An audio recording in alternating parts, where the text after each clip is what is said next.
Bonjour, tu es Louis-Philippe de Lorimier. Et je ne suis pas Éric Normand. Mais par contre, nous sommes médecins vétérinaires et nous vous présentons du coq. À l'âne! Ouais, je pense qu'on l'a fait du coq à l'âne, là. Le podcast qui lève le voile sur la médecine vétérinaire puis tout ce qui l'entoure. Et ne l'entoure parfois pas. Recevoir le docteur Michel Pepin. Michel Pepin, un médecin personnage vétérinaire. clé de notre profession au Québec depuis quand même quelques décennies. Un grand bâtisseur, notamment à travers son travail à l'Académie, à l'association, à la Ouais. MVQ. Oui, on peut le dire comme ça. Puis aussi, parce qu'on dit plus Académie. Non, Eric. t'as raison. Puis aussi... Ça trahit mon âge. En 2021, là, au moment d'enregistrer ces lignes. Mais aussi, Michel Pepin, c'est lui aussi un très bon gars, d'ailleurs, si on le connaît personnellement, ce qui est notre cas. Puis aussi un féru d'histoire. Puis moi, j'adore l'histoire. Toi, Eric? J'adore l'histoire, puis moi, j'ai hâte qu'on reçoive un mauvais gars. Okay. Je le dis de même. En tout cas, histoire de parler d'histoire. Ah ouais, on fait rouler la musique, le banjo, puis l'histoire, le Far West. Je m'en vais en cheval.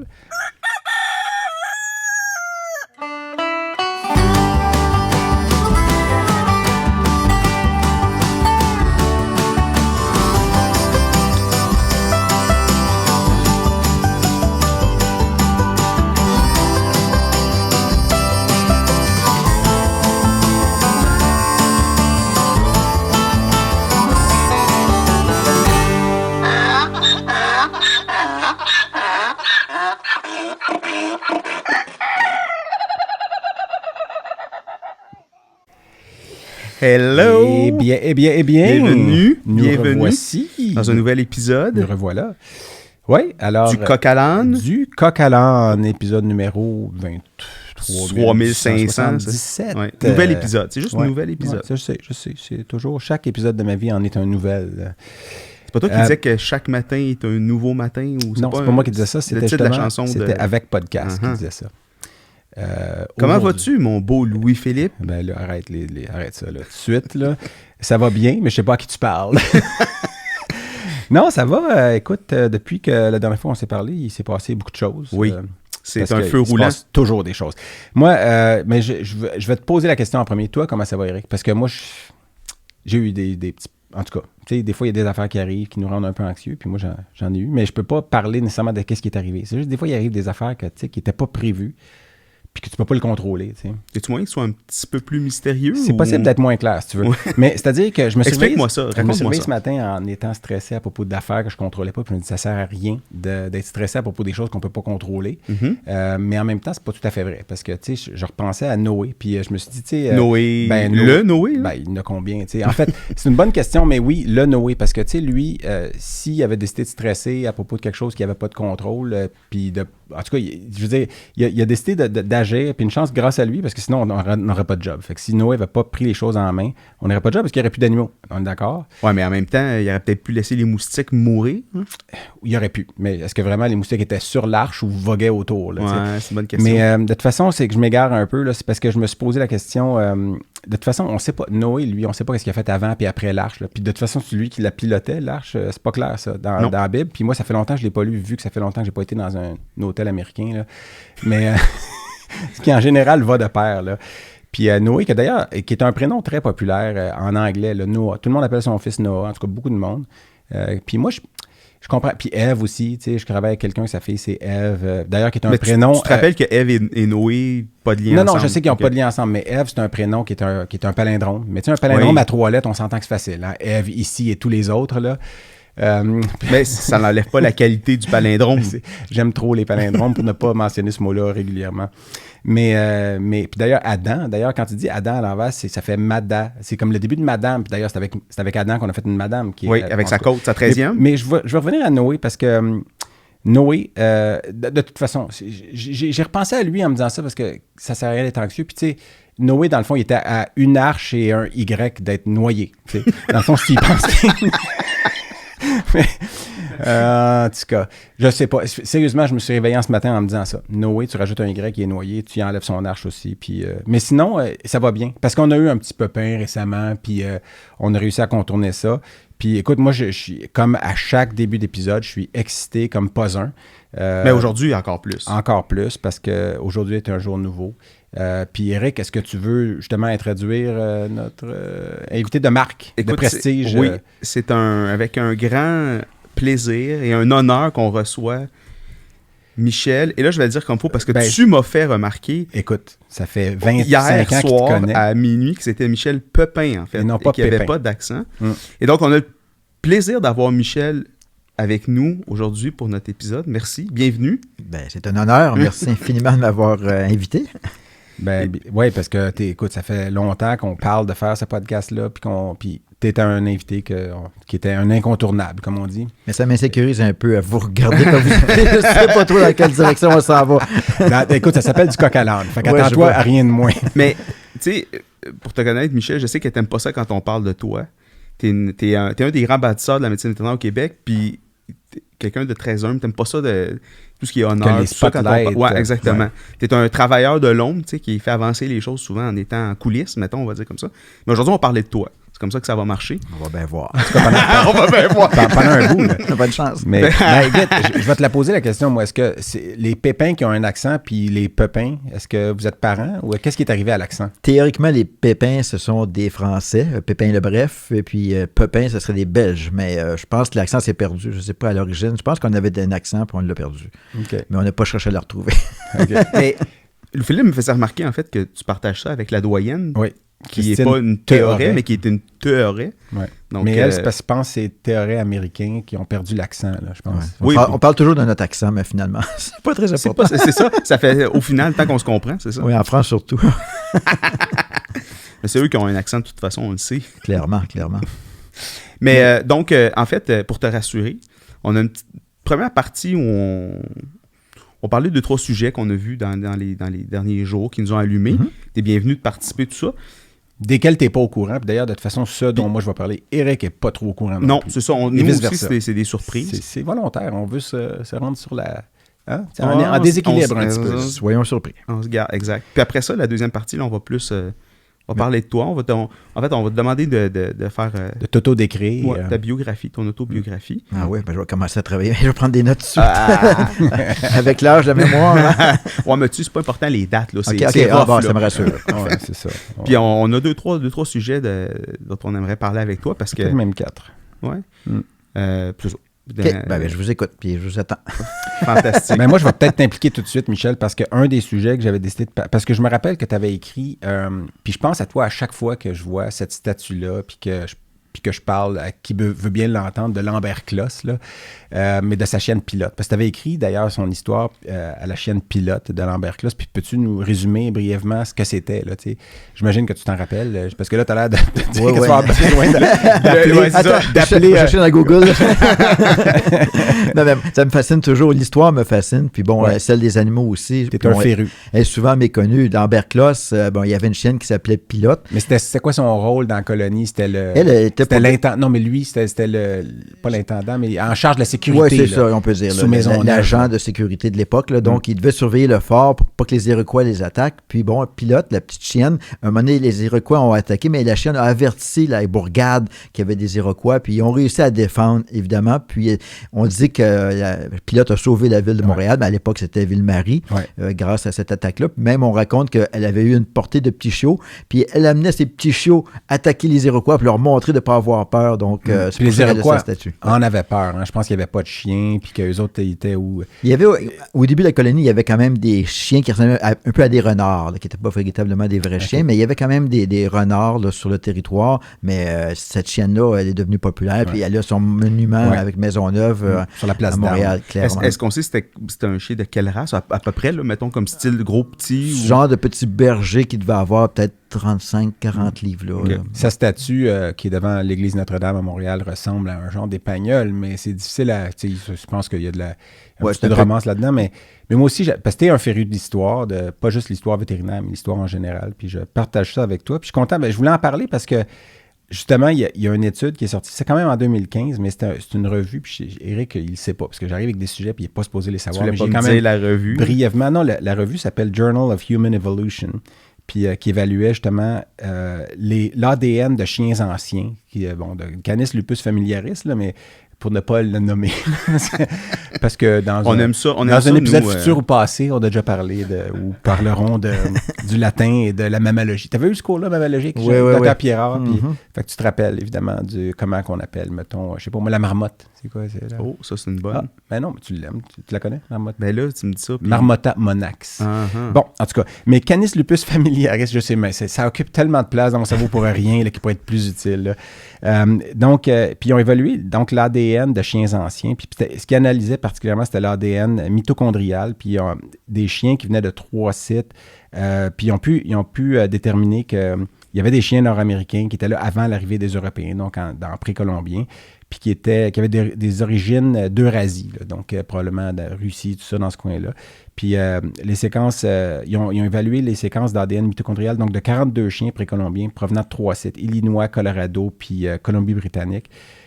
Puis pour certaines de ces populations-là, ils ont trouvé, dans certains cas, des diversités génétiques faibles qu'ils leur ont laissé croire, ou en tout cas, les auteurs de l'étude ont conclu qu'il y avait peut-être même déjà ils essayaient de faire des races ou des styles de chiens parce qu'il y avait une diversité génétique qui était limitée pour certains de ces chiens-là. Donc peut-être volontairement, il essayait de faire pas des races, mais de réduire donc des pratiques d'élevage délibéré. C'est ça qui concluait.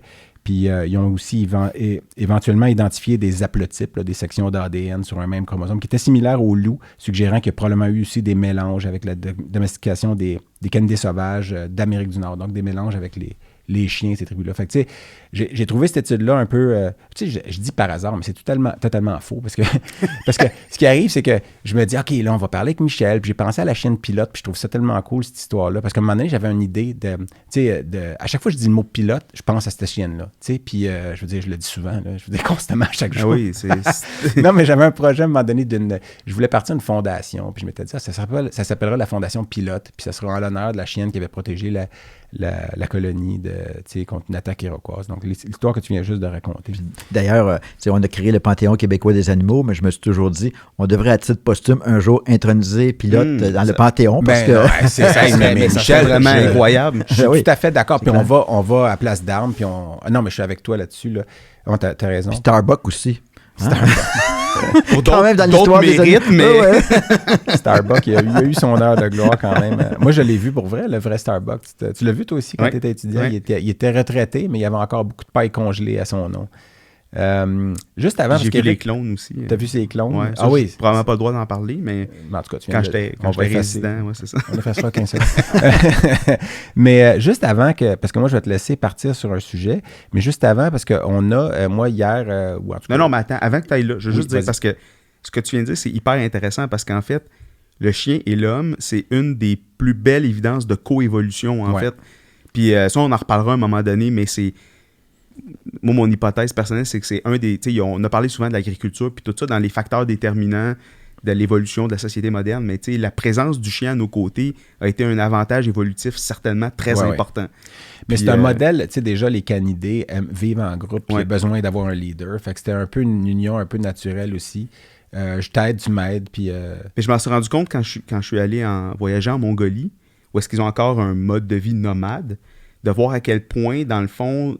d'avoir un chien pour être capable de garder des animaux, c'est essentiel, en fait. Puis c'est ça. Donc, c'est très intéressant, en fait, cette évolution-là. Puis de garder les animaux. Moi, quand j'étais allé j'allais dire l'année, là, ça ne me rajeunit pas, mais en 95, quand j'étais allé en stage en France, je ne sais pas si tu as déjà compté ça, on était dans le Gers. Là. Moi, j'avais fait un stage dans le Gers, là, très, très agricole. Puis, à un moment donné, on va chez un éleveur de bovins laitiers. Puis, c'est un éleveur de taille moyenne pour la région. En tout cas, là, il y avait peut-être une trentaine de vaches. Puis là, ils sont au pâturage. Puis là, il dit, bon, ben, j'arrive avec le vétérinaire chez qui j'étais en stage. Puis là, il dit, bon, celle qu'on va aller chercher, c'est la numéro 67 là-bas. Là, puis elle est loin dans le champ. Tout ça. Puis là, on est 4 hommes adultes à essayer de ramasser les vaches pour rentrer cette vache-là. Mais les autres veulent rester dehors. C'est en plein milieu de la journée. Ils veulent pas rentrer. C'est pas l'heure de la traite.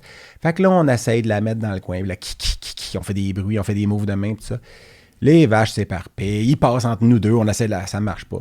Puis lui, le producteur, il avait un petit Shetland. Puis le Shetland, lui, il était assis sur le bord de la clôture, il attendait, il était dressé, il nous regardait, mais il piétinait, puis il était comme « Ah, regarde les marrons. » Puis il chignait, mais le producteur faisait rien, il ne l'impliquait pas. Puis à un moment donné, ça fait 20 minutes qu'on essaie de pogner la vache 67, puis que ça ne marche pas.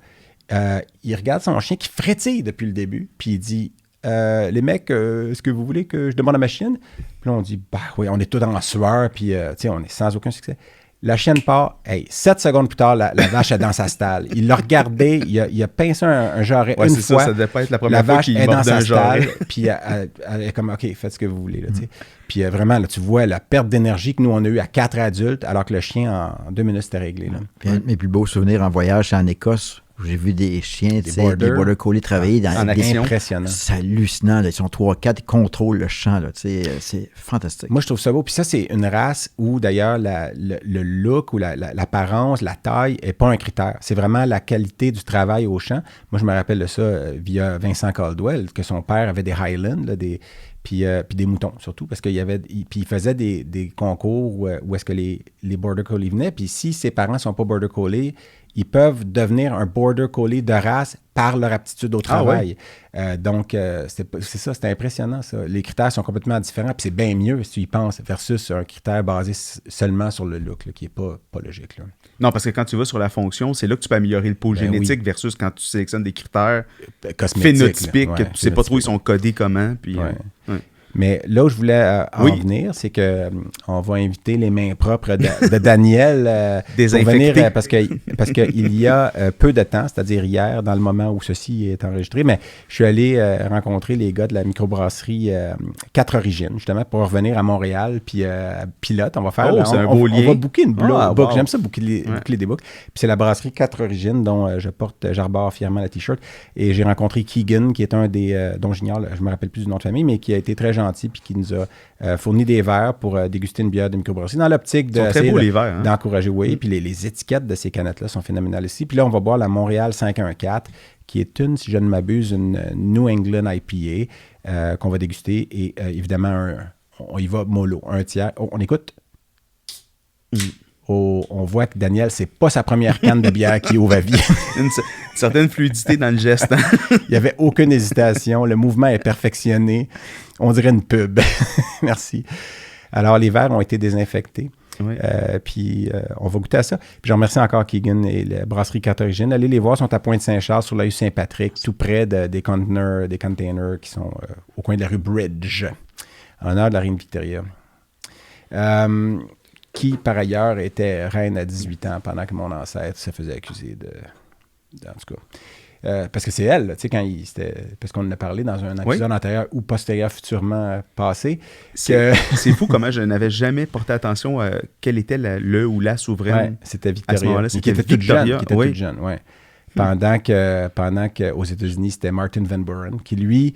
Les patriotes, tu sais, c'est parce que t'es un féru d'histoire, Michel, mais les patriotes essayaient d'avoir de l'aide des Américains pour avoir des armes meilleures, tout ça, pour faire leur pseudo-soulèvement, là, qui n'était pas vraiment violent au départ, mais puis il avait réussi à en trouver, mais Van Buren avait demandé à ce que les armes soient confisquées aux lignes quand il revenait vers le nord pour traverser la frontière, parce que lui, il ne voulait pas être en froid avec le gouvernement britannique, parce que son fils était en Angleterre en train d'étudier dans les cercles de la... Tu sais, donc les États-Unis s'étaient séparés de la monarchie, puis mais le président, son fils était là-bas dans les cercles de la haute société, fait qu'il savait que s'il faisait un geste pour bloquer les patriotes, les British étaient comme « OK, merci, M. Van Buren ». Fait que on lève notre verre, donc Michel, merci Michel. Santé, c'est une belle bière trouble, comme on les aime, parce que moi, plus c'est troublant, des fois.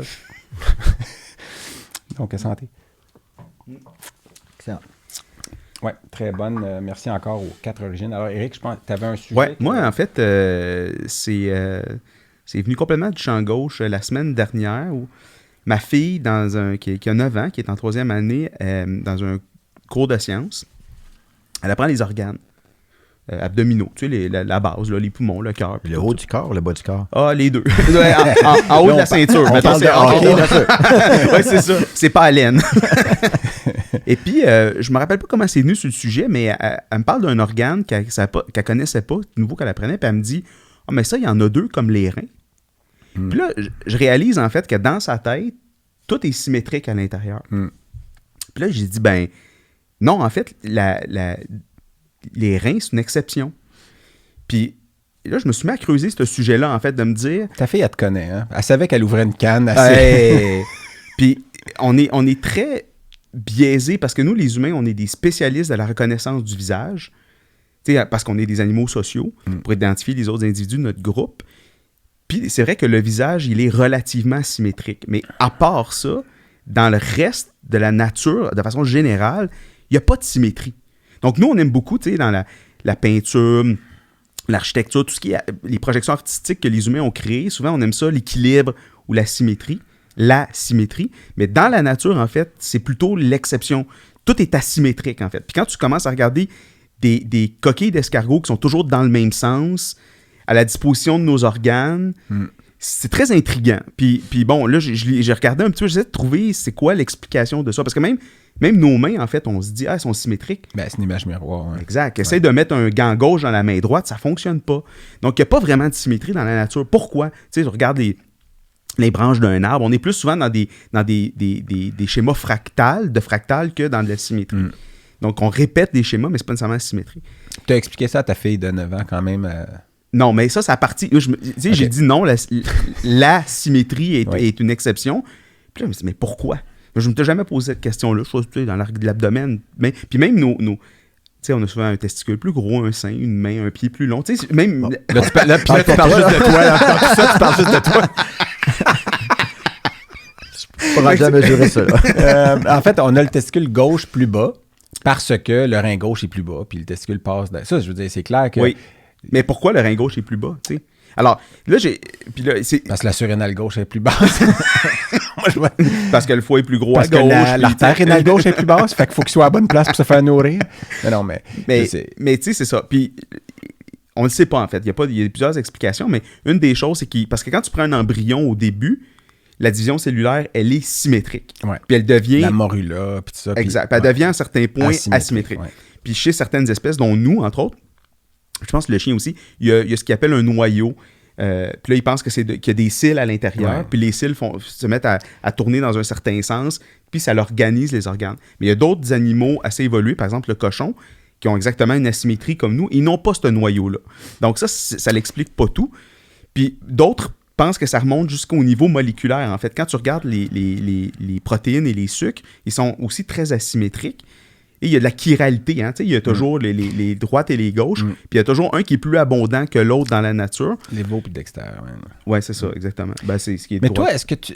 Ben, vas-y, continue. Non, mais en fait, donc, c'est juste fascinant de voir à quel point, socialement, on est construit, les humains, à chercher de l'asymétrie, alors que dans les faits, on est très asymétrique. Nous, comme organismes vivants, nos cellules, nos organes, la fonction de nos organes, le foie... c'est plus facile à comprendre si tu penses que c'est symétrique, en fait. Là. Oui, exact. C'est plus facile à accepter, pas à comprendre, mais à accepter. Mais toi, étant un imagiste, qu'est-ce que... Ça vient te toucher encore plus. C'est pour ça que je dis ta fille a s'est quittée, là, je veux dire, en même temps... Oui, parce que la topographie des organes, c'est au cœur de ce qu'on est, nous. Donc, mais la symétrie, c'est fatigant. C'est difficile, hein, c'est ça. Espace symétrie est particulièrement, en principe, plus vrai au niveau de la tête. Hein, la tête est plus symétrique, mais encore là, c'est une image miroir aussi. Mais tu peux pas sortir de ça. Là, mais... Puis finalement, ta conclusion, Éric... Non, c'était plus un constat, en fait, que je m'étais jamais attardé toutes ces années-là où...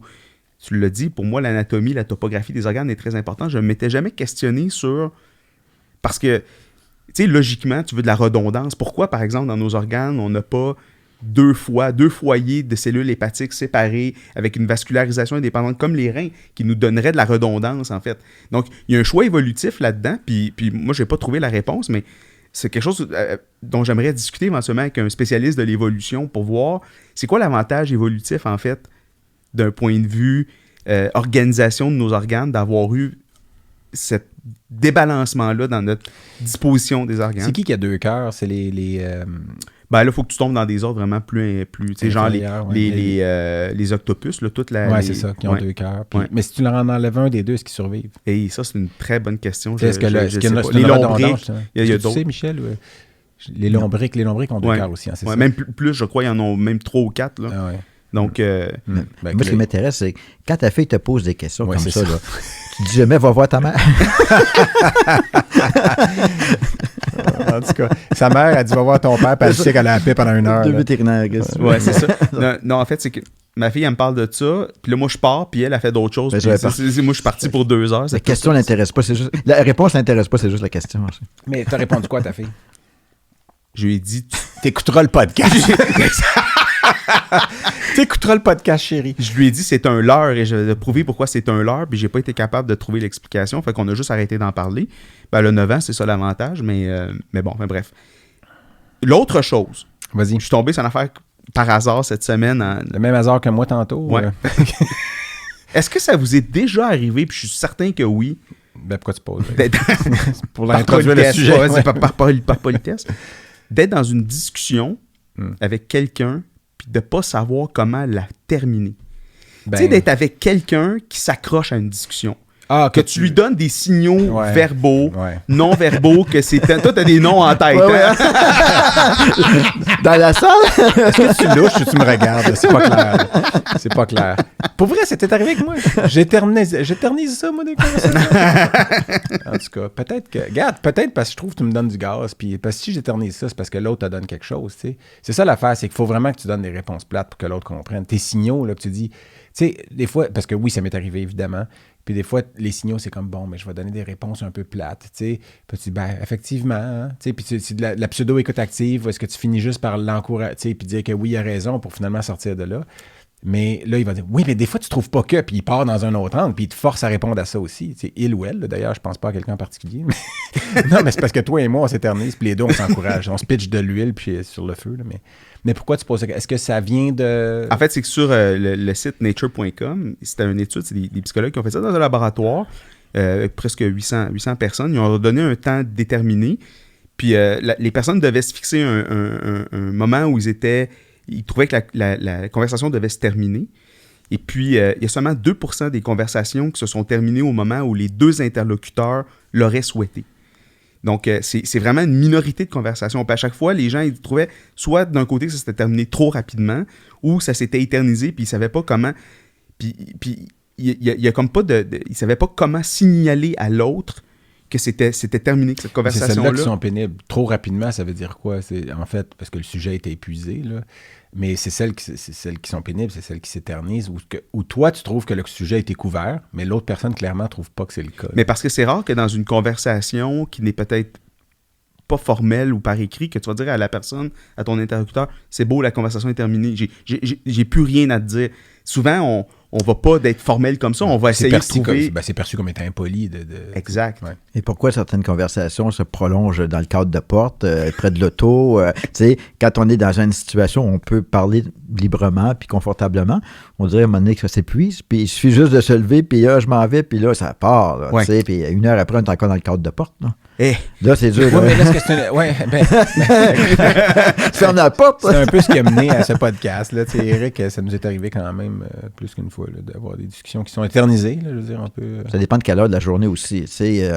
1 heure à 1 heure du matin, c'est pas la même heure qu'à 1 heure à 1 heure d'après-midi. Là, non, c'est sûr. Puis ça dépend dans quel état tu es aussi au niveau de la netteté. Là, mais c'est vrai que c'est drôle parce qu'on en parlait juste avant de commencer. Puis c'est vrai que c'est ce qui a mené à cette idée de podcast-là. C'est ce qu'on faisait dans les congrès de la MVQ. Souvent, c'est comme ça que ça a commencé une fois qu'on nous mettait dehors de la salle. Là.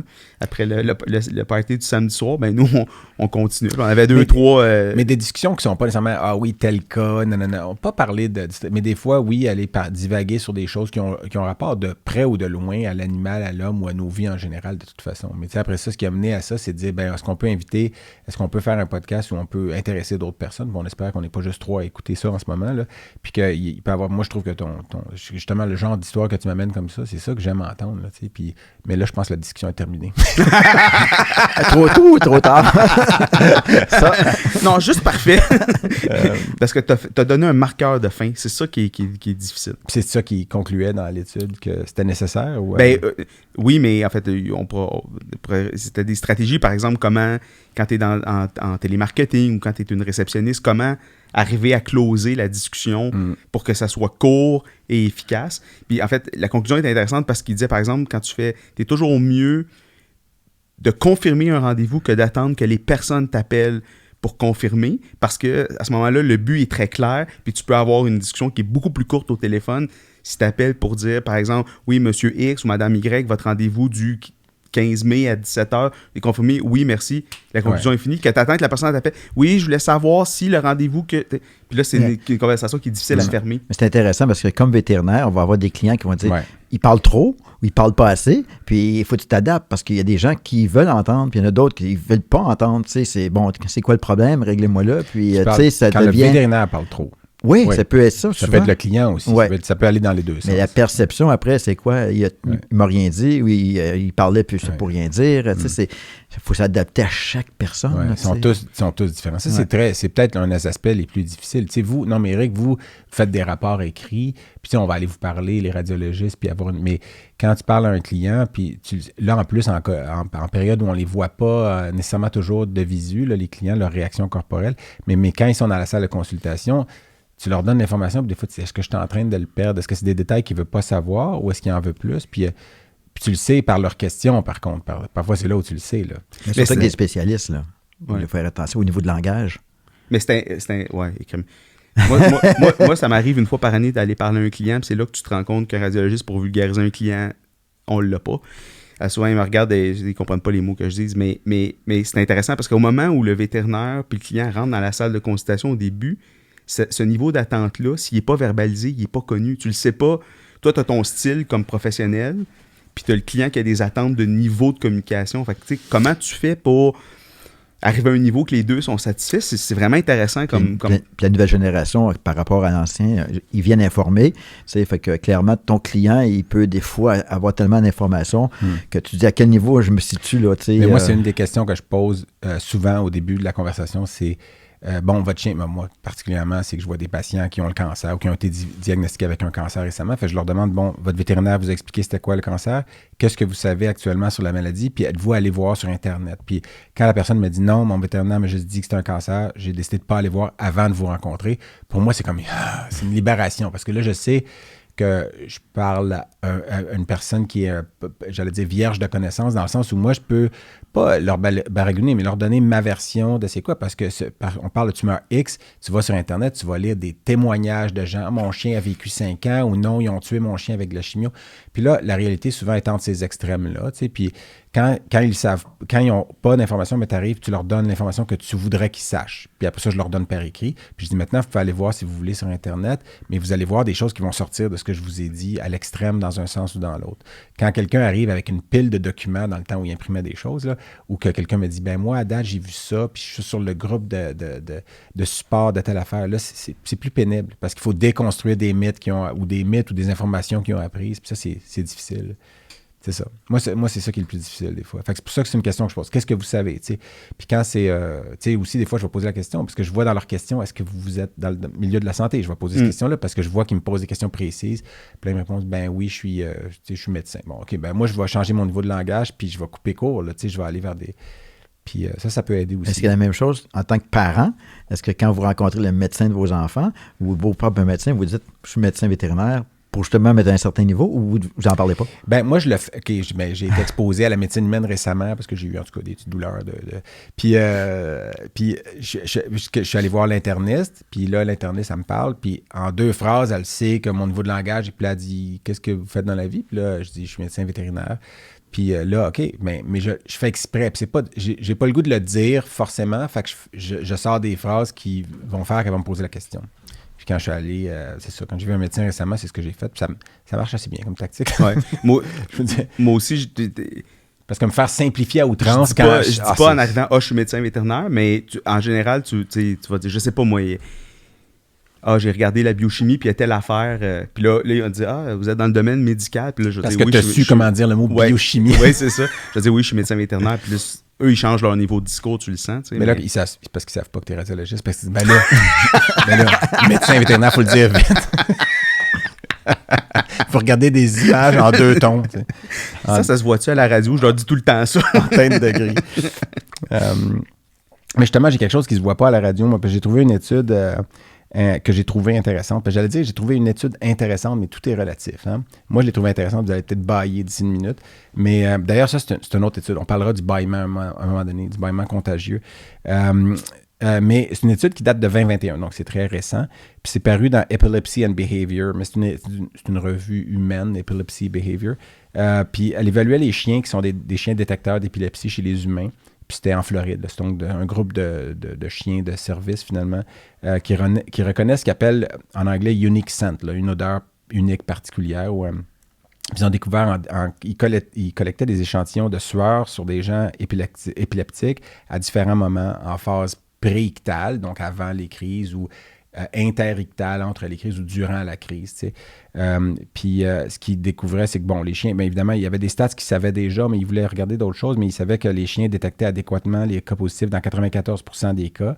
Puis quand ils comparaient, justement ictal, où c'était positif, versus interictal, où là, il n'y a pas cette odeur particulière-là que les chiens reconnaissent.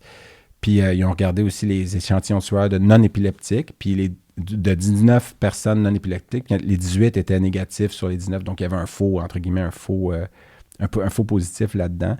Puis ce qui était intéressant, c'était que les chiens percevaient un signal positif dans 79% avant la crise, puis la durée moyenne de ce qu'ils appelaient le warning phase, donc avant que la crise arrive, c'était 68 minutes, ce qui est quand même assez long. Donc, plus d'une heure avant la crise, ils pouvaient détecter ça, alors que les électroencéphalogrammes puis tout ça démontraient aucune activité anormale. Donc, bien avant les signes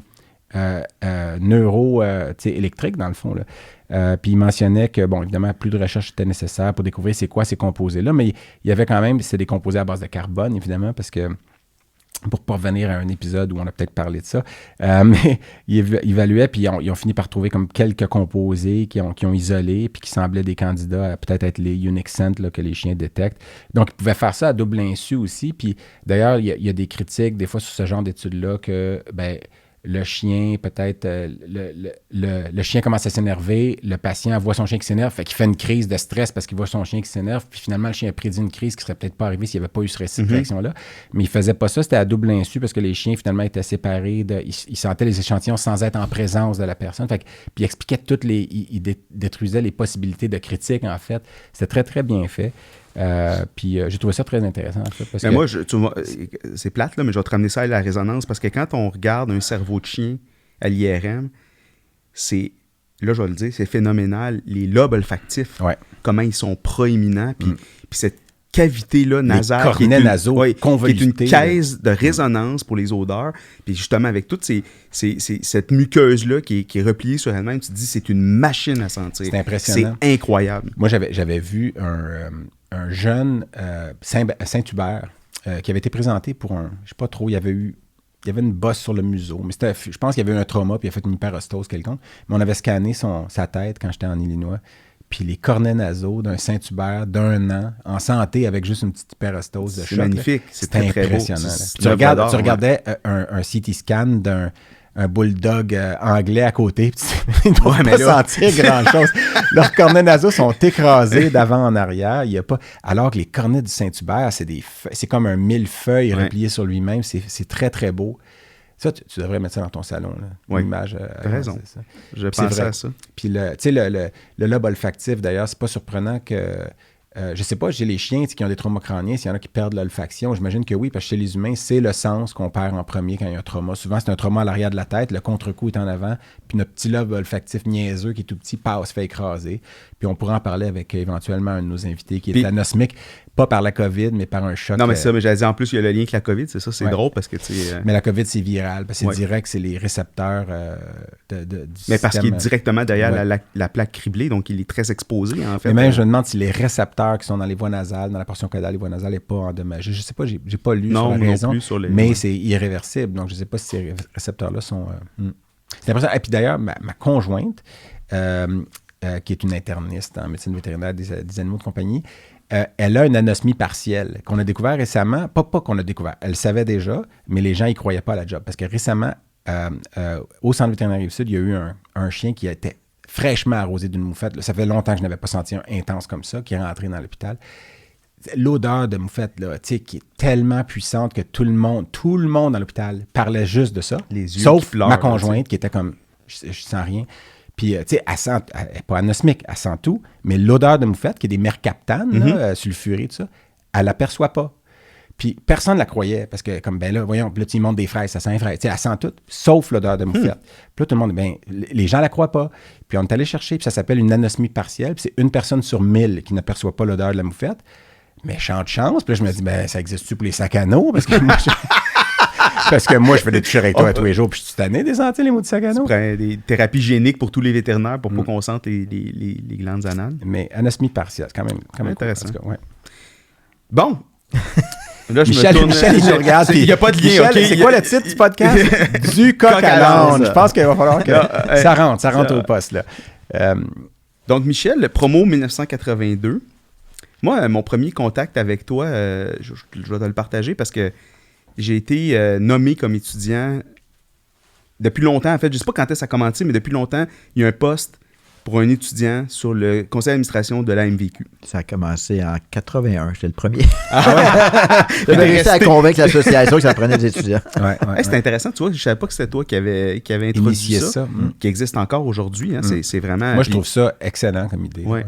Est-ce que tu as été... J'ai été le représentant étudiant sur le comité de la MVQ. Ouais. On a été les deux présidents de la MVQ. MVQ, ouais. Et puis j'ai été aussi, donc les deux, on a fait ça. Est-ce que tu as été président de la MVQ aussi? J'étais sur le conseil, mais je n'étais pas le président. Il y en avait d'autres plus ambitieux que moi. Non, là, tu parles de l'AEMVQ. Oui, de les associations étudiantes, oui.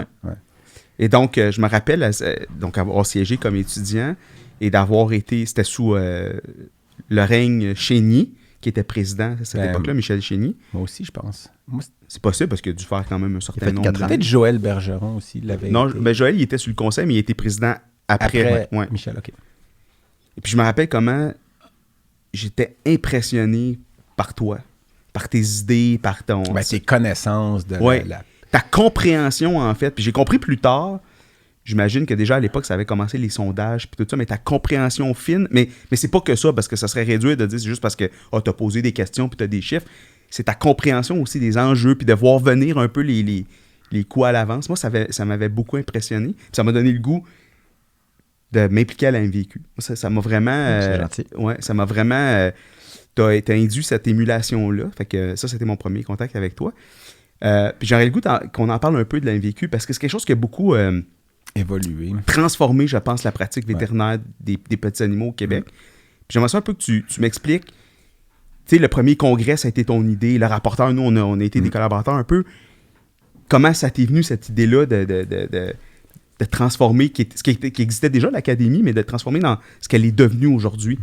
Ben écoute, moi, depuis le début, quand j'étais jeune, il dit qu'on tombe en amour avec les animaux, on veut devenir vétérinaire. Moi, je tombe bien, je pense, en amour avec la profession. J'ai rencontré des vétérinaires qui m'ont fait découvrir cette profession-là. J'ai été honoré de pouvoir rentrer comme étudiant. C'était pour moi un grand honneur et un privilège. Puis, dès les premières années à la faculté, je me suis occupé du journal étudiant. J'ai réussi à convaincre le comité qu'il fallait 2 portes ouvertes, une porte ouverte aux 3 ans au lieu d'aux 4 ans pour qu'on puisse profiter de l'expérience. C'était de mettre en valeur la profession.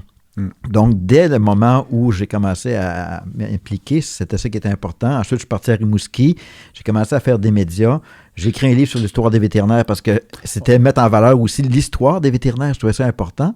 Ce livre-là, en passant, ça a été un livre de chevet pour moi avant que je rentre en médecine vétérinaire. Là. Je ne sais pas comment j'étais tombé sur cette copie-là, mais moi, puis là, Éric tient fièrement une copie dans ses mains en ce moment là, du livre « Histoire et petites histoires des médecins vétérinaires ». En fait...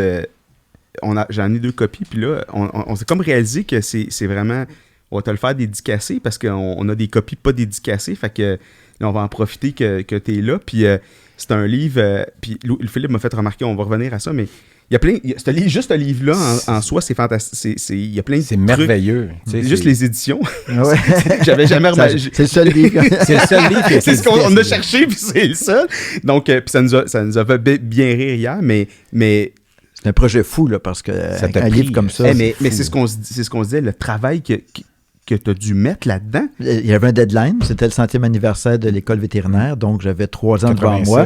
J'étais à Saint-Hyacinthe, Rimouski, peine d'amour, rien à faire. Pendant 2 ans, je me suis plongé là-dedans. Il n'y avait pas d'Internet, fait que les informations, c'était vraiment beaucoup de travail, rencontrer des vieux vétérinaires. Mais ça faisait partie de mettre en valeur la profession vétérinaire. C'est toujours le même principe, c'est-à-dire il faut mettre ça en valeur. Moi, j'aime cette profession-là. J'aime les vétérinaires. J'aime la profession.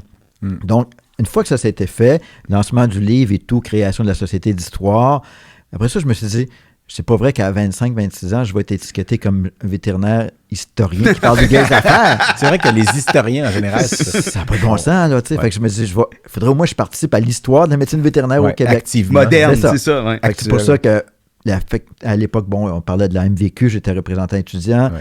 On est venu me chercher, c'est Sylvie Lucier qui est venu me chercher parce qu'il voulait faire un magazine. On m'a engagé comme rédacteur d'un magazine que j'ai créé, Le Rapporteur. L'année d'après, j'étais président de l'association. Puis après ça, j'étais DG l'année d'après. Fait que ça s'est fait assez rapidement. Sylvie Lucier qui t'a initié, non? Promotion 80? 80, oui, c'est ça. Ouais. Exactement. Elle m'a initié, là. ça fait plusieurs choses. Oui, clairement. Puis de même. Ben, en tout cas, c'est pas grave. Non. On a tous notre parcours. Fait que c'est ça. Fait que tranquillement, l'association, c'est devenu comme un projet à temps partiel parce que j'ai continué à pratiquer pendant 25 ans. Là. Je continue à pratiquer pendant toutes ces années-là. Où tu pratiquais à Montréal? J'ai pratiqué à Montréal, mais j'ai pratiqué aussi à Saint-Jean-sur-Richelieu, à Chambly. Ah oui? Fait 4 ans à Chambly, 4 ans à Saint-Jean.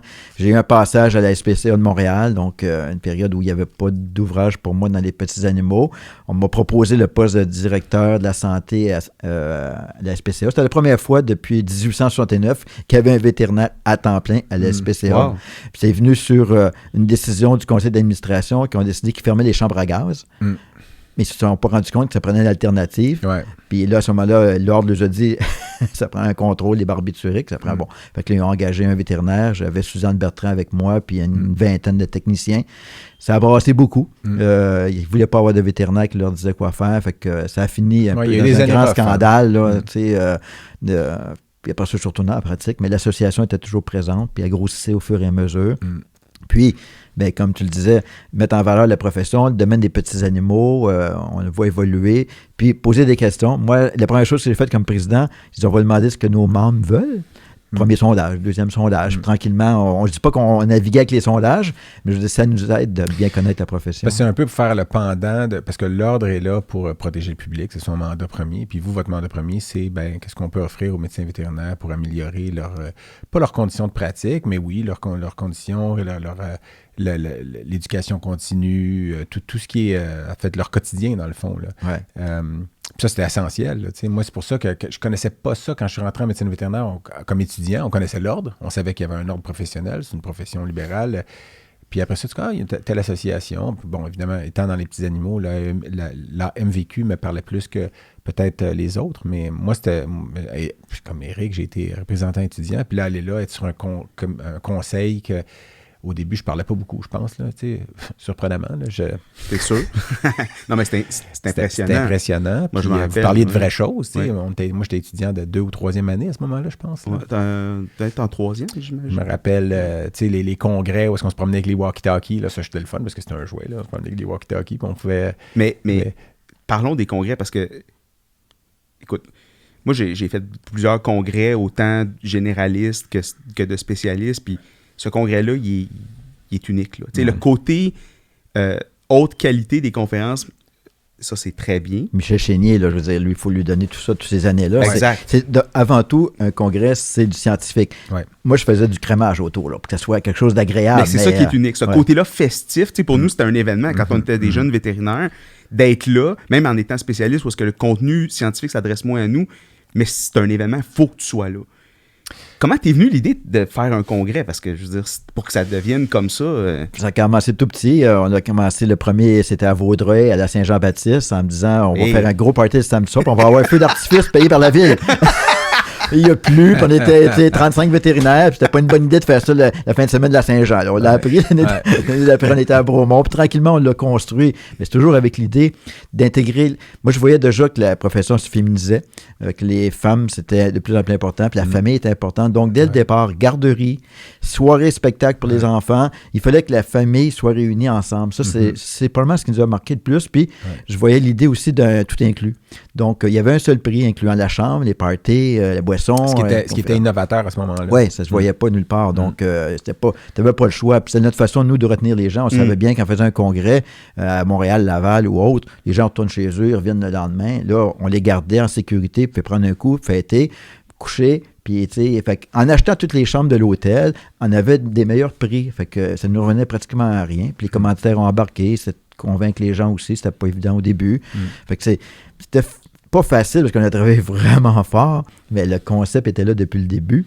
Puis moi, je voyais déjà, quand c'était tout petit, beaucoup plus grand, un aspect international, tu sais.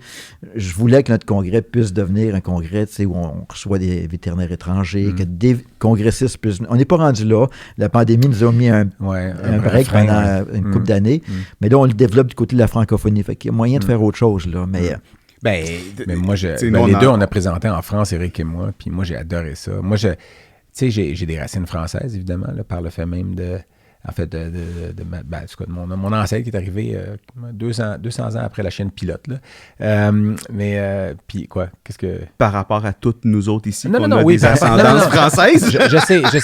Oui, Éric, je parle pour moi. Je peux pas parler pour toi. Là. Toi, t'es américain. De moitié. Oui, mais il reste... Mon nom, c'est Lemay. Là, c'est aussi dans les premiers colons. En tout cas, c'est ce que disent les Lemay. Mais... c'est manger des fesses. Pour moi, mais pour moi, d'aller présenter en France, c'était pas... C'est arrivé un petit peu par la fesse gauche, par exemple, quand j'étais allé, parce qu'il y avait une autre conférencière qui était... Fait que j'étais dans ta chaise, mais une autre conférencière qui avait été invitée, puis elle pouvait pas y aller. Mais moi, j'étais comme, je vais y aller. Tu sais, moi, puis c'est juste les sujets m'étaient imposés. Là. Ça, c'était le particulier de la VAC, là, où est-ce qu'il me disait, voici tes 4 conférences, puis là, les 4 titres, puis là, il y a des tumeurs, tu sais. Je suis oncologue, je parle de tumeurs à tous les jours, mais il y a des tumeurs que j'aime moins que d'autres, puis il y en a que j'aime plus que d'autres. Puis tu sais, si j'ai à choisir, il faut choisir ça. Puis là, c'était comme, c'est quoi ça? Je peux pas. Mais j'étais allé, puis finalement, j'ai préparé des conférences sur des sujets, puis ça te force à arriver avec quelque chose d'autre. Mais moi, j'étais inquiet. J'étais comme, est-ce qu'ils vont me comprendre? Comment je vais parler? Moi, je fais des jokes, je suis animé. Les Français, c'est protocolaire, puis c'est boum, boum, boum, l'information, puis c'est un peu... le ton n'est pas le même. Puis moi, j'arrive, puis les Français, vétérinaires français qui sont au Québec me disent, tu vas voir là-bas, il y a de l'alcool à tous les kiosques dans le salon des exposants, ce qui est impossible ici parce que ça coûterait une fortune, là, les droits qu'ils demandent, puis tout ça. Puis effectivement, j'arrive là-bas, puis ma conférence était en après-midi, puis il y avait du champagne à chaque kiosque. Donc là, tout le monde qui écoute ça va vouloir aller voir un congrès, assister à un congrès en France. Puis finalement, j'arrive à j'avais pas dîné. J'ai bu 2-3 coupes de champagne. Puis là, je suis comme, il faut que j'aille présenter. Puis j'étais nerveux à l'idée de présenter, mais l'alcool a aidé un petit peu. Puis j'étais arrivé au podium, puis j'ai vu les 2 personnes qui présentaient avant moi, puis c'était très français, protocolaire. Puis j'étais comme, je peux pas faire ça. Je veux dire, il faut que je sois moi. Puis je vais faire attention à la façon que je parle pour mon accent, mais je vais quand même... être Louis-Philippe, avec un accent neutre international. Puis j'ai fait rire la salle quand même. Puis c'était un feeling quasiment, parce que moi, j'aime faire rire le monde, puis ça, comme tout le monde, puis comme mon fils le fait un peu trop à l'école. Mais ça avait super bien été, dans le sens où le monde a compris, le message a passé, ce que je devais leur apprendre en termes de tumeur, puis ça a passé aussi. Puis ce qui est drôle, c'est que dans la salle, il y avait ma conjointe actuelle, avec qui je suis depuis 1 an, qui était là. Puis c'est la première fois que... Mais elle me dit ça quand on a commencé à sortir ensemble. Elle était dans la salle. Puis tu l'avais impressionné? Je sais pas si... Oui, elle dit que quand j'ai commencé à parler les premières minutes, elle a voyé un train wreck. Là, parce qu'elle disait, voyons donc, c'est qui ce conférencier-là qui est complètement déjanté comparé à ce qu'ils sont habitués de voir, les professeurs qui sont sur un piédestal avec la hiérarchie française. Mais moi, j'aime ça. Quand ils viennent ici, je pense qu'ils s'attendent aussi à ce que c'est différent, assez convivial au Québec, puis ça. Puis ce mélange-là, parce que tu es très impliqué dans l'AFVAC, puis la FAVVAC surtout, là. Tu es encore ton poste actuel dans la FAVVAC. Co-président, oui. Donc, puis c'est quelque chose que tu veux continuer de faire. Ça fait 12-13 ans que je suis là. Là, non, c'est un mandat de 4 ans qui achève, mais il y a tellement de travail à faire. Puis là, on a des pays africains, mais c'était une autre réalité, clairement. Mais pour revenir à la MVQ, parce que on n'était pas une grosse association, on était 250. Mais je pense qu'on avait Tu parles en quelle année? Là? Les années 90, fin 95, là, on commençait, on n'avait vraiment pas grand-chose. Mais moi, je regardais la HA, je regardais les VMA, puis j'avais aucune... j'étais pas, par rapport à eux, j'avais pas de... complexe. Ouais. Puis tu as raison. Pendant toutes ces années-là, c'est-à-dire on est capable de faire aussi bien, sinon mieux qu'eux. Puis je le vois aussi, moi, je l'ai mis dans l'association. Il y en a d'autres qui l'ont mis dans la création de centres vétérinaires. Qui l'ont mis, tu sais. Fait que cette décomplexification-là, je trouve qu'elle est importante. C'est essentiel. Fait que notre profession n'est pas complexée. On le voit au niveau de la compétence de nos vétérinaires, nos spécialistes, notre enseignement. Donc, c'est ça la grande fierté. De dire, écoutez, on a une petite association, on est capable. On va tout azimut. Là. On va formation continue, représentation auprès du grand public, création de panthéon, machin. Fait que c'était un petit peu beaucoup, là.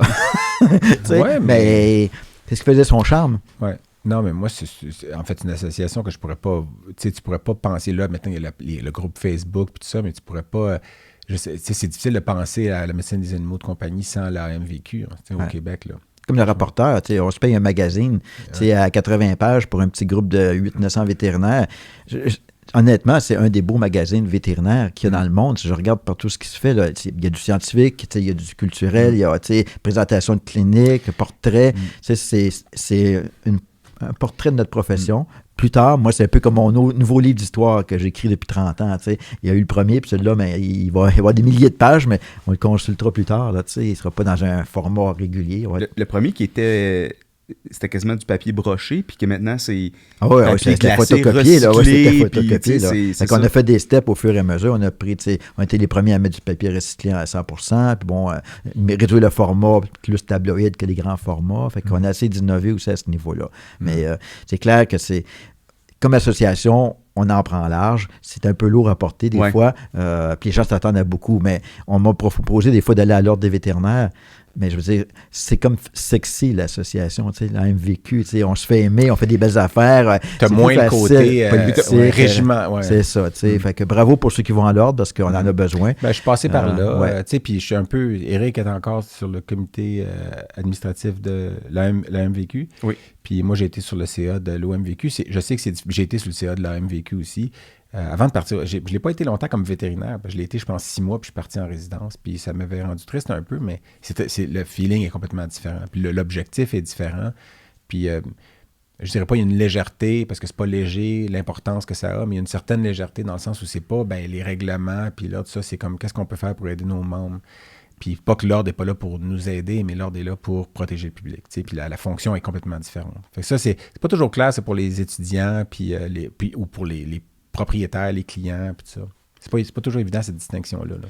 Non, puis c'est un défi aussi, tu parles des jeunes, parce que la consommation de formation continue, la façon des nouvelles générations de voir les choses aussi change. Fait que de les garder au sein de l'association, c'est un défi, en fait. Puis il faut vraiment se donner ça comme mandat, de les intéresser justement à ça. T'sais. C'est un grand défi parce que la compétition vient de partout au niveau de la formation continue. Puis on le voit aussi, les regroupements de cliniques vétérinaires ont un certain pouvoir, peuvent faire la formation continue.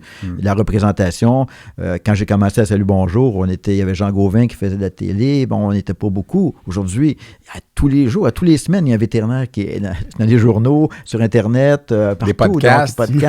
D'ailleurs, tu sais que Michel, en ce moment, ce qu'on fait, c'est 1 heure de formation continue pour ceux qui les connaissent. Il va y avoir un petit questionnaire à la fin, c'est ça? Il y a une grande fierté de voir que la profession, maintenant, elle resplendit, elle est présente, elle est décomplexée. Le seul aspect qui nous manque, je pense, en ce moment, c'est une présence politique. Quand je regarde... Comparé à la France. Là. Oui, ils ont des maires, ils ont des députés, ils ont des ministres des animaux dans certains endroits. Fait que de ce côté-là, je pense que notre manque de vétérinaires, on est 95 à 96 à chaque année. On parlait, il en manque en pratique. Mais c'est culturel aussi, peut-être un peu. En France, les mairies de différentes petites agglomérations, le côté politique est présent depuis plus longtemps, la République, puis tout ça, puis l'implication des gens de tous les milieux. Ici, c'est des gens, en général, qui viennent de droit ou de médecine humaine, il y en a beaucoup. On a eu un premier ministre, ça. Puis, on a eu une république de médecins pendant un mandat. Mais beaucoup de médecins humains, puis de gens qui viennent du côté du droit. Mais c'est effectivement, la médecine vétérinaire, on n'est pas une grosse profession en nombre. Mais... Non, mais en France, quand ils ont fait la réforme de la santé, c'est un vétérinaire qui s'en est occupé. Le président du Sénat, c'est un vétérinaire. Penses-tu que ça passerait bien ici, que ce soit un vétérinaire qui soit en charge de la réforme de la santé? Bien, si on parle d'une centenaire maintenant d'un concept, je pense que peut-être ça serait pas mal vu. C'est logique. Même dans la gestion de la pandémie, ils ont intégré un vétérinaire en France. En Allemagne aussi, ils avaient des vétérinaires sur leur conseil scientifique, ce qui n'est pas le cas. Sauf que c'est pas toujours un gage quand on parle de Trump qui a engagé un vétérinaire pour être pendant des années, puis c'est le dernier qui est parti. Là. Donc, j'ai pas... c'est pas toujours un gage de qualité puis de résultat. Mais il faut pas avoir peur de prendre notre place, puis ça, c'est un dernier bastion qu'on pourrait envahir. Mais est-ce que toi qui as une perspective historique, est-ce que ça a toujours été comme ça, ou il y a un moment où les vétérinaires ont... Parce que moi, je rappelle d'un député... Il y a le bain Damage Généreux. Je disais Damage Généreux qui est le prix de la MVQ, justement, qui était un conseiller municipal à la Ville de Montréal. Puis il y avait le bain Généreux, qui est maintenant l'écomusée du Fier-Monde, là, sur la rue... Amherst. Qui a changé de nom, en fait. Je ne sais pas le nouveau nom autochtone, mais... Oui, c'est ça. Mais on a eu des députés, les Rajotte ont été maires de Drummondville, députés, on en a eu dans les années 40, 50, 60, 70, on a toujours eu au moins un député, au provincial, au fédéral. À partir des années 80, ça a comme disparu. On en a eu un dernièrement, il y a quelques années, là, au Bloc québécois, mais au niveau politique, c'est pas un endroit où on a rayonné énormément. Puis je pense que ça va le devenir, mais clairement, il y a tellement de champs d'activité qu'on peut prendre. En ce moment, il y a beaucoup de... On parle que des jeunes qui partent de la profession, de la pratique, qui abandonnent, mais ils n'abandonnent pas la profession, ils vont juste ailleurs. Moi, j'ai abandonné la pratique après 25 ans pour faire d'autres choses, puis il y en a plein. Sylvie Lucier, qui était très bonne, qui travaillait dans un centre de référence, elle était happée par la télé. C'est pas des gens... c'est qu'on est populaire, puis on est happé par d'autres choses. François Bellefeuille, c'était parce que je le connais personnellement, puis c'était un excellent vétérinaire. Là, son appel n'était pas là. Lui, il voulait le désir de faire ça, son côté créatif. Puis tu peux être créatif et être vétérinaire, évidemment, ça va. C'est pas mutuellement exclusif, là, mais lui, c'est ça. Il a trouvé sa voie, puis on le voit bien, là, qui est un des meilleurs dans ce qu'il fait. Mais tu étais combien de temps à faire des chroniques à TVA? 15 ans. Puis est-ce que c'est toi qui as créé ça ou ils sont venus te chercher ou comment ça s'est passé? Mais en fait, j'ai commencé à faire de la télé puis de la radio à Rimouski. Quand tu arrives dans une région comme ça, tu peux tout faire si tu veux. Fait que j'ai commencé de même. Ensuite, je suis revenu à Montréal. Puis là, à CKC, ils voulaient avoir un chroniqueur. Fait qu'on a eu une émission pendant 2 ans. Tous les samedis matins, on répondait aux gens. Puis quand CJMS et CKC ont fusionné, le lundi matin, tout le monde est éclairé. Paul Aude, moi, puis les autres, c'est fini. Puis bon, là, j'ai cogné à la porte de Salut Bonjour. Ils m'ont dit, oui, ça nous intéresserait, mais as-tu de l'argent? Je ne savais pas que ça prenait de l'argent. Fait que j'avais un commanditaire à CKC qui a décidé de venir avec moi. Puis là, on est rentré à Salut Bonjour avec Guy Mongrain.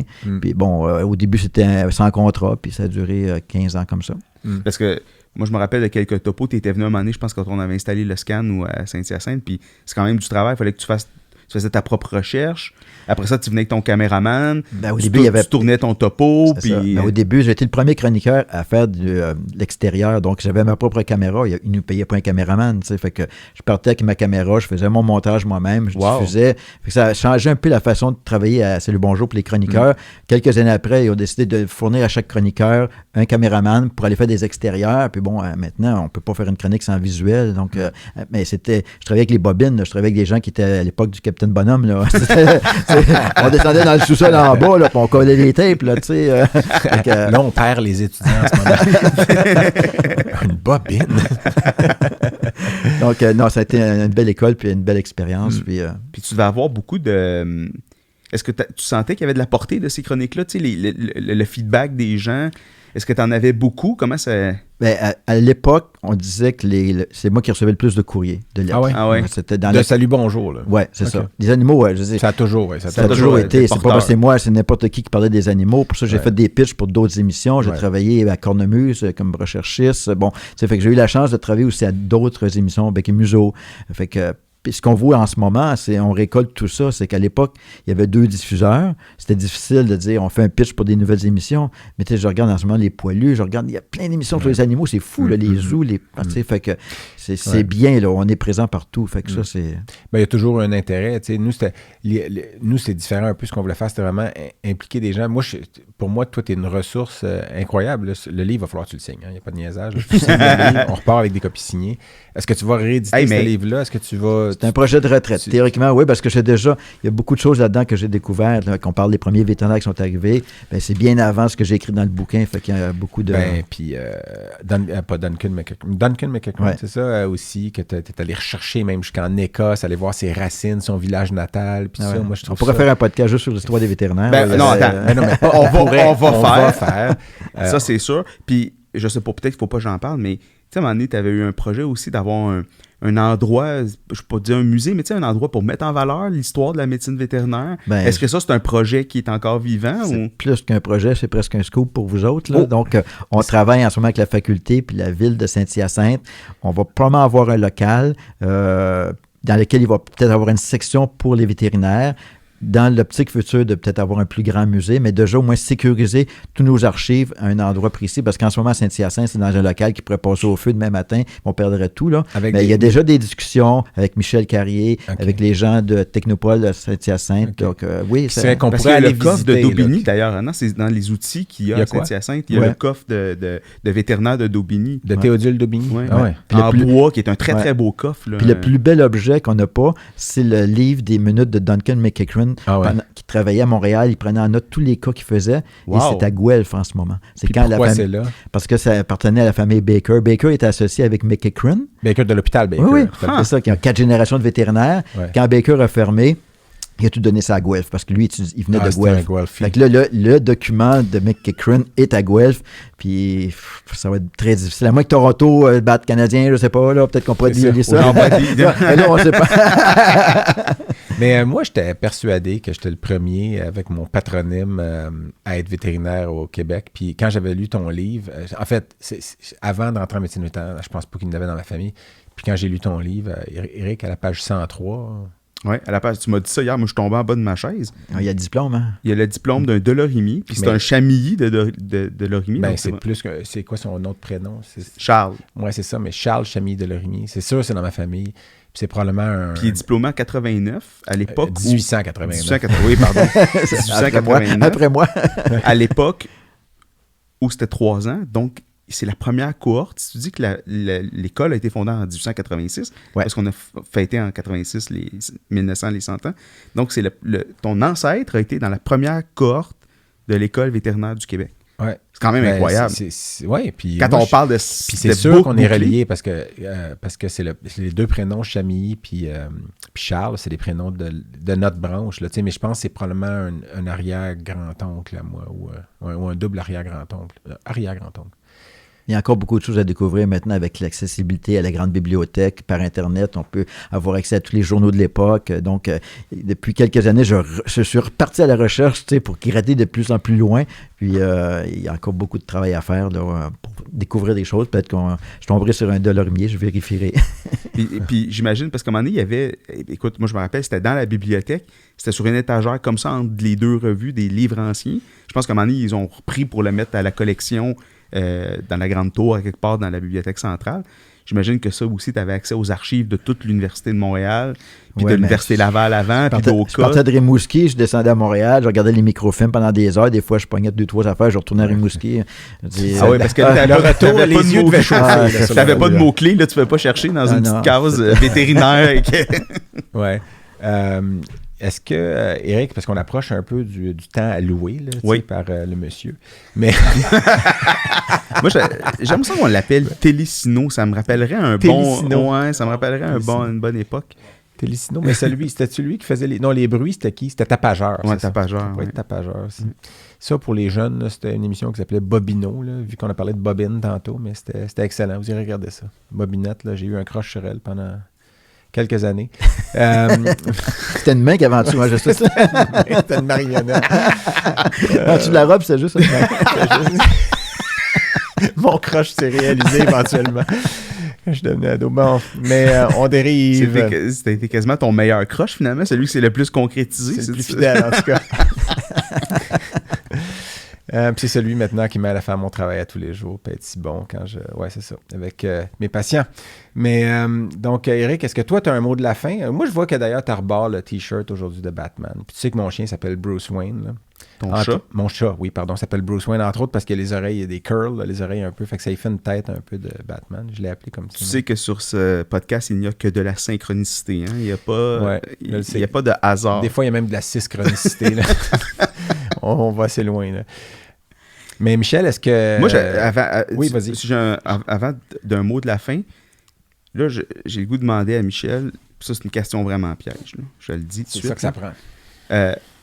Comment tu vois le futur, l'évolution de la médecine vétérinaire au Québec, mettons, sur un horizon, là, on se projette vraiment loin, là, tu sais, où tu penses que ça va s'en aller, tout ça, parce que on est un peu dans une période, pas dire trouble, là, mais tu sais, c'est de grands dérangements, mettons, ou de modifications importantes. Où est-ce qu'on s'en va? Y a-tu des tendances, y a-tu des choses inquiétantes ou au contraire des choses vraiment le fun que tu vois venir? Dans les petits animaux en général, parce que c'est tellement... De plus en plus, c'est comme deux univers séparés. Ouais, parlons des petits animaux parce que c'est quand même ce qu'on connaît le plus. On peut commencer par ça, mais c'est un avis plus général...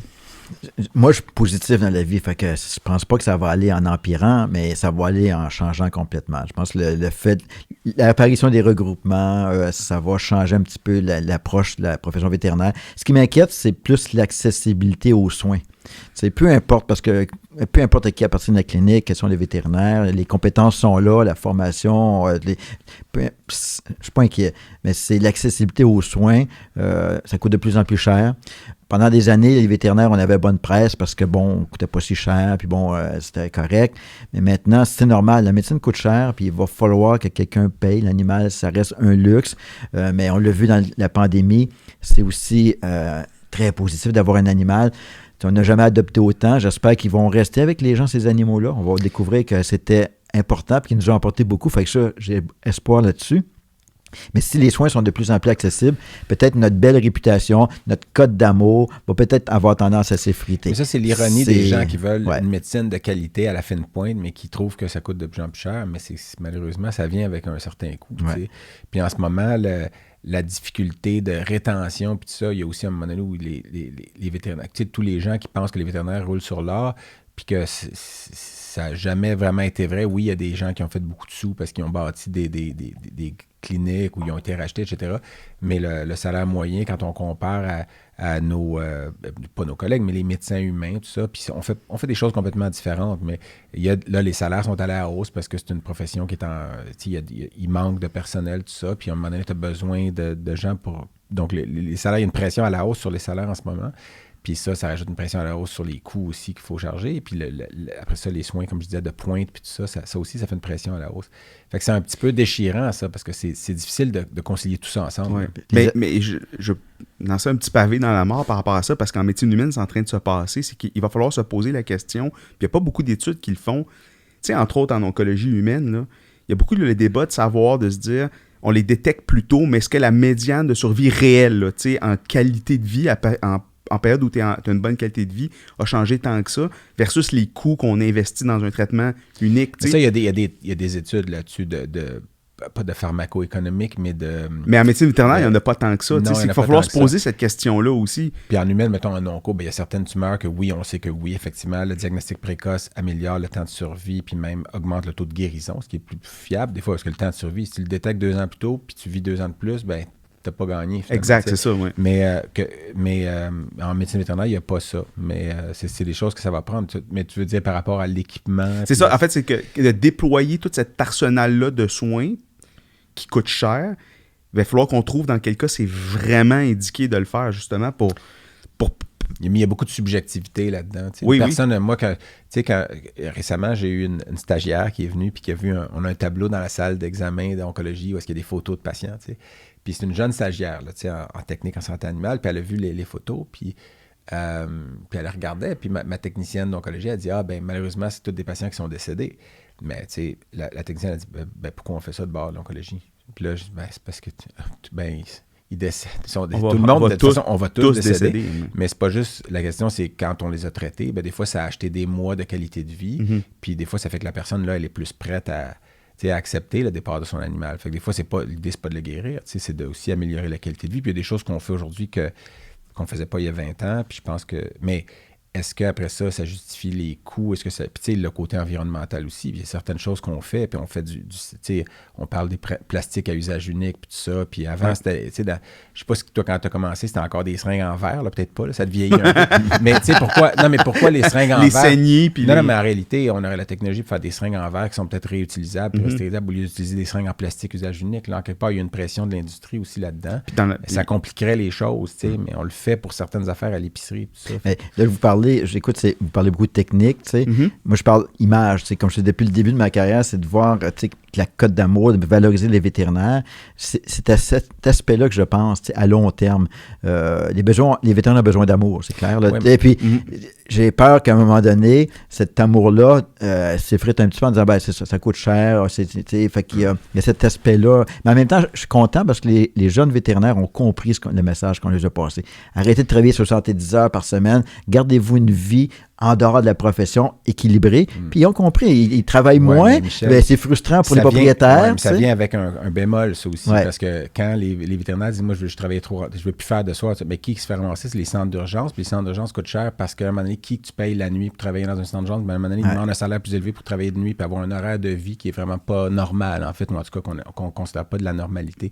Fait que ça rend ça un peu compliqué, et puis quand un centre d'urgence ferme, puis que l'autre est ouvert, puis que des fois, c'est complexe. Ça, c'est nouveau, là, ça n'existait pas avant. Mais ça parle de la pénurie aussi, on en a parlé. Moi, j'ai été longtemps dans les sceptiques de dire « Ah, il faut former plus de vétérinaires, tout ça. » Moi aussi, je tenais sceptique. Puis là, clairement, tu sais, puis on va lui donner le crédit à Michel Carrier. Je veux dire, clairement, il y a des gens qui l'avaient... J'étais en désaccord, moi aussi, il y a quelques années. Je ne l'ai pas verbalisé sur les toits, là. Non, c'est ça. Mais je n'étais pas d'accord. Mais il y avait raison, puis je veux dire, ça fait partie de ça, c'est que cette transformation-là, puis qui est saine, tu as tout à fait raison de dire que, écoute, faut que tu aies une vie, il faut que tu sois équilibré parce que c'est très exigeant.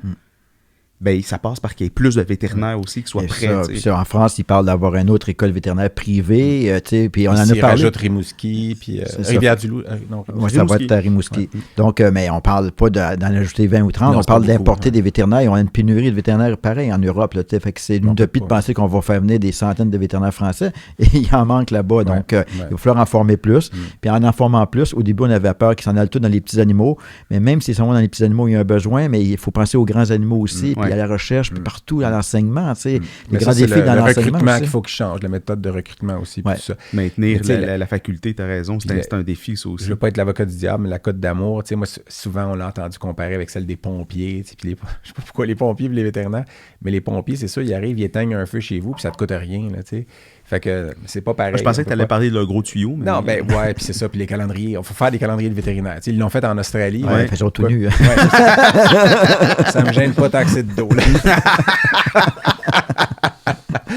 Quand c'est une belle profession, il y a de l'avenir. Les jeunes qui veulent aller là-dedans, on les encourage, clairement. Puis il y a des champs d'activité qu'on va pouvoir envahir au cours des prochaines années. Puis soyons fiers. Oui, je suis très fier. Ça, je pense que c'est le message important. Tu sais.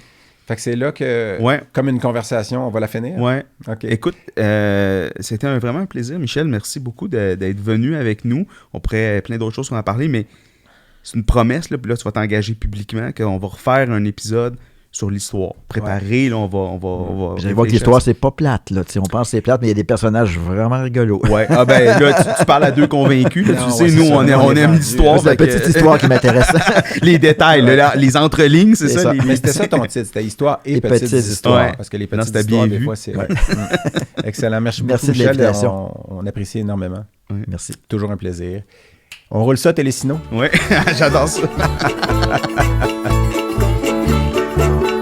Et bien voilà qui conclut cet épisode. On espère que vous avez apprécié ça autant que nous, on a eu de plaisir à le faire. Eric? Et si vous avez aimé ce que vous avez entendu, abonnez-vous sur toutes les bonnes plateformes de podcasting et sur nos médias sociaux.